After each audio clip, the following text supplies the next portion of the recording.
It is an inevitable part of life. And it's something we simply don't like to talk about. Dealing with death is hard. Not planning for it makes it worse. It was such a whirlwind event.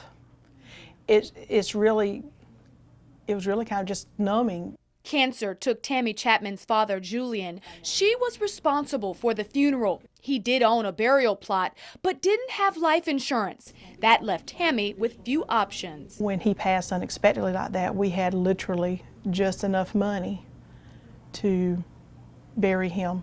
Tammy's situation is all too familiar for the Funeral Consumers Alliance, or FCASC. We see a lot of times families getting into real disagreements at the time of death when there has been no conversation around these issues.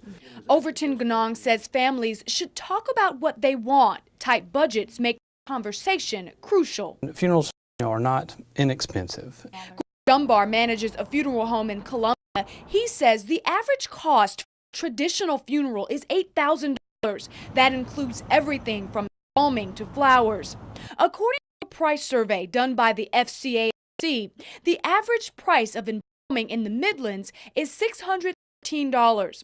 But consider this, most steps of a traditional funeral are optional. For instance, there's no need to embalm if there's no view or open casket. Another traditional funeral option, caskets. Prices range from $1,000 to $10,000. A casket is certainly a profit center for the funeral home. You could always shop around. We found caskets for sale online at Costco and Walmart. Just have it shipped to the funeral home. Legally, they can't turn it away. Next, the vault.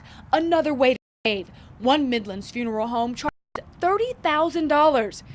Says it's cosmetic. Regardless of whether the body's embalmed, regardless of whether it's in a casket, in a vault, the body is eventually going to decay. A traditional funeral is still the most common, but you do have options. It's a cleaner, faster way of doing in a few hours what Mother Nature does in many years. Vysotsky owns the South Carolina Cremation and Burial Society in Graniteville. He says a simple cremation here costs $15.95, a fraction of the traditional route.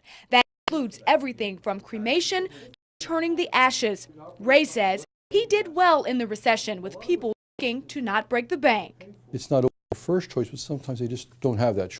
But there is a less expensive and more earth-friendly option.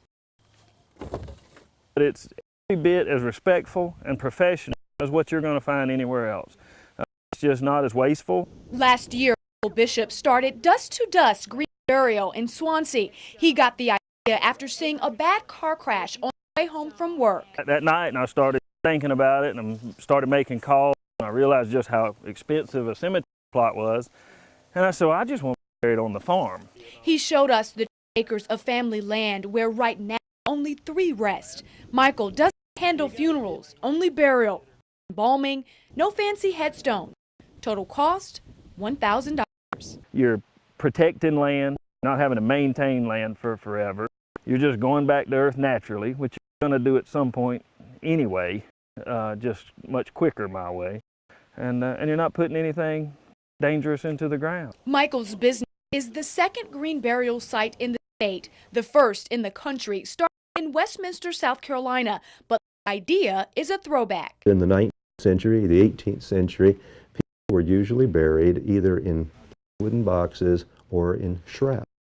Time has brought about a change, and every year you can expect prices change too. The funeral homes are pretty much at liberty to set their prices as they see fit and to adjust them to what they consider their clientele would be willing to pay. For Tammy Chapman, paying expensive funeral cost just wasn't an option, so she chose to bury her dad here on Michael's farm.